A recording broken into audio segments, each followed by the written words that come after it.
மரியன்னை வழியாக இயேசுவுக்கு அர்ப்பணம் நான் அர்ப்பணம். தந்தை மகன் தூய ஆவியாரின் பெயராலே ஆமென். கிறிஸ்துவின் அனுசாரம் புத்தகம் 1 அதிகாரம் 25. நம் முழு வாழ்க்கையின் தீவிரமான சீர்படுத்துதல் குறித்து. நம்பிக்கைக்கும் அச்சத்திற்கும் இடையே அடிக்கடி அலைந்து திரிந்த பதற்றம் மிக்க ஒரு குறிப்பிட்ட நபர் ஒருமுறை சோகமாக இருந்தபோது தேவாலயத்தில் உள்ள பலிபீடங்களில் ஒன்றின் முன் தரையில் விழுந்து மன்றாடி தன் மனதில் இதையெல்லாம் நினைத்து கொண்டார். ஓ, நான் மட்டும் பொறுமையாக இருக்க அறிந்திருந்தால் என்று. அந்நொடி பொழுதே அவருக்குள் ஒரு விண்ணக பதில் ஒலித்து, இதை நீ அறிந்திருந்தால் நீ என்ன செய்திருப்பாய்? நீ என்ன செய்திருப்பாயோ அதை இப்போது செய். நீ முற்றிலும் பாதுகாப்பாக இருப்பாய் என்றது. உடனடியாக ஆறுதல் தேறுதல் பெற்றவராய் தன்னையே இறை திருவுளத்திற்கு கையளித்தார். அவரது பதற்ற சிந்தனைகள் ஓய்ந்தன. அது முதல் அவர் தனக்கு என்ன நேரும் என்பதை தேடி கண்டறியும் ஆவலும் எதிலும் எந்த நாட்டமும் கொள்ளவில்லை.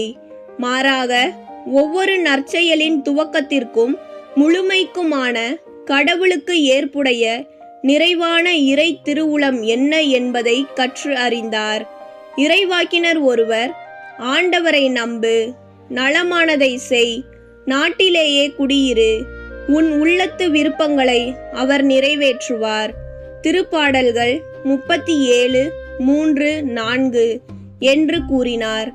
ஆன்மீக முன்னேற்றத்தில் இருந்தும் சீர்படுத்தலில் உள்ள ஆர்வத்தில் இருந்தும் பலரை பின்வாங்க செய்யும் ஒன்று உள்ளது.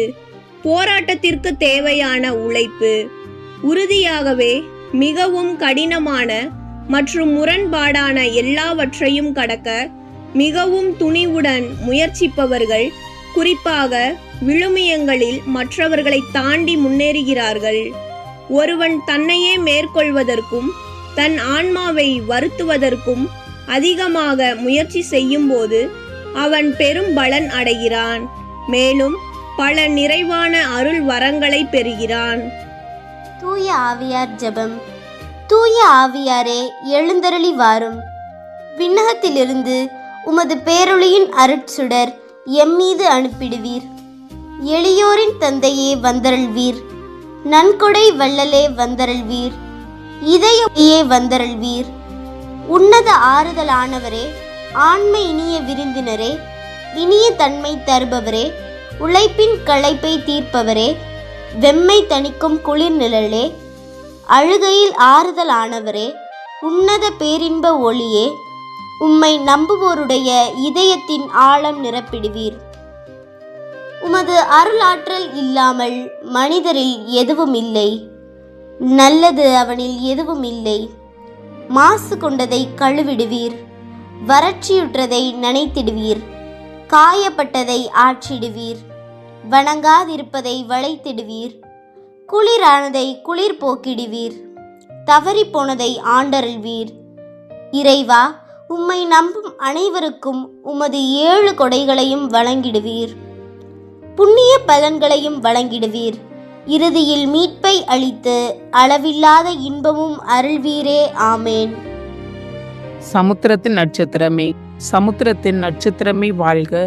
கடவுளின் கருணை உள்ள தாயே, எப்பொழுதும் கன்னிகையே, மோட்சத்தின் இனிய வாசலே வாழ்க. கபிரியேல் தூதன் உரைத்த மங்கள வாழ்த்துரையை ஏற்று ஏவையின் பெயரை மாற்றிய தாயே, சமாதானத்தில் எங்களை நிலை நிறுத்துவீராக. குற்றவாளிகளின் பாவ விலங்கை அறுப்பீராக. பாவ இருளில் உள்ளோருக்கு ஒளி அருள்வீராக. எங்கள் எல்லா தீமைகளையும் நீக்கி நலன் அனைத்திற்காகவும் மன்றாடுவீராக.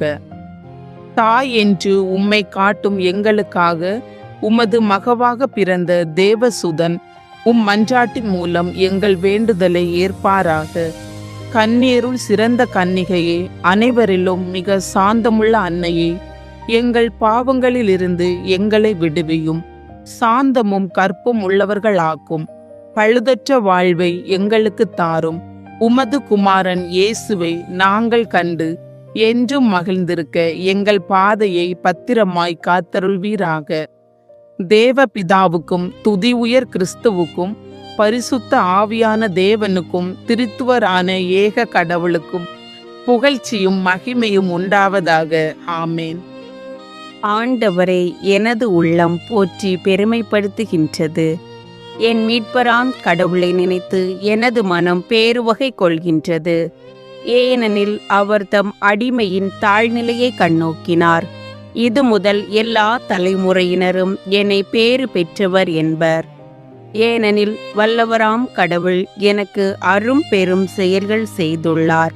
தூயவர் என்பதே அவரது பெயர். அவருக்கு அஞ்சி நடப்போருக்கு தலைமுறை தலைமுறையாய் அவர் இரக்கம் காட்டி வருகிறார்.